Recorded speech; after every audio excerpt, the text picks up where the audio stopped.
First గట్టిగా మాట్లాడు.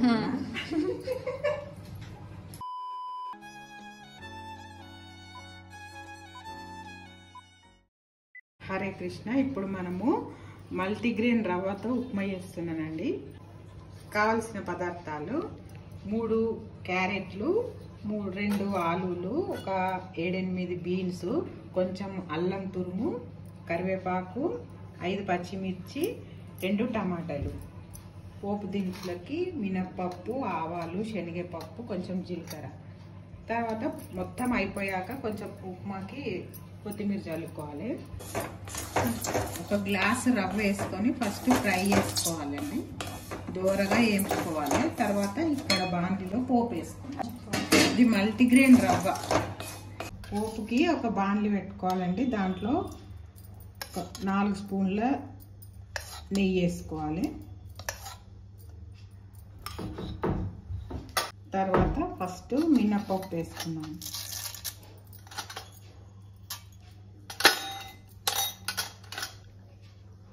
శనగపప్పు, 1 స్పూను ఆవాలు, కొంచెం జీలకర్ర. ఇవి ఫ్రై అయినాయండి. దాంట్లో కొంచెం ఫస్ట్ అల్లం తురుము వేసుకోవాలి. తర్వాత పచ్చిమిర్చి వేసుకోవాలి, కరివేపాకు వేసుకోవాలి.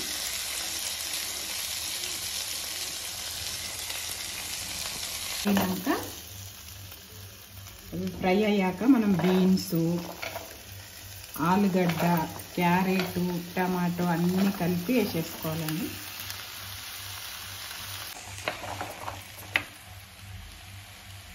దీనికి సరిపడా ఉప్పు వేసుకోవాలి. బాగా కలిపి దీనిపైన ఉడకడానికి మూత పెట్టేసుకుందాం.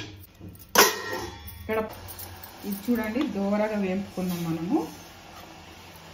ఇదే బాండీలో 1 గ్లాసుకి 3 గ్లాసులు వాటర్ పోయాలి. రవ్వకి 3 గ్లాసులు వాటర్ పోసుకొని బాగా మసల పెట్టాలి. దాన్ని పక్కన మూత పెట్టి మసల పెడదాం. క్యారెట్, బీన్స్ అన్నీ ఉడికిపోయినాయండి. ఉడికినవా లేదా ఇట్లా చూస్తే తెలుస్తుంది. బాగా ఉడికిపోయినాయి. మనం ఇందాక పక్కన 3 గ్లాసులు నీళ్ళు పెట్టుకున్నాం కదా, అవి బాగా వేడైపోయినాయి. అవి దీంట్లో పోసేస్తాం. వేడి నీళ్ళు పోసినాం కదండి, ఇది బాగా ఉడుకుతుంది. ఉడికినప్పుడు మనం రవ్వ ఈ విధంగా పోయాలి. కొంచెం ఒకేసారి వేస్తే ముద్ద ముద్ద అయిపోతుంది. కొంచెం కొంచెం కొంచెం కొంచెం ఇట్లా కలుపుతూ, ఒక చేత్తో కలుపుతూ ఇంకో చేత్తో రవ్వ పోస్తూ ఉండాలి. పోసి బాగా కలిపి మూత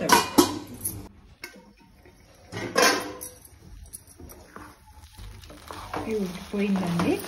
ఒకసారి కలిపి పైనుంచి కొంచెం కొత్తిమీర వేసుకొని తినేసేయచ్చు. ఇంకా అయిపోయిందండి, ఉప్మా రెడీ. మనం కృష్ణునికి ప్రసాదం పెట్టి తిందాం. మనం తులసాకు పెట్టి నెయ్యి వేసి కృష్ణుడికి నైవేద్యం పెడతాం.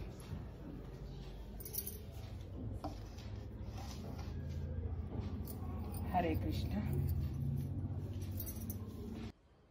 Subscribe for more.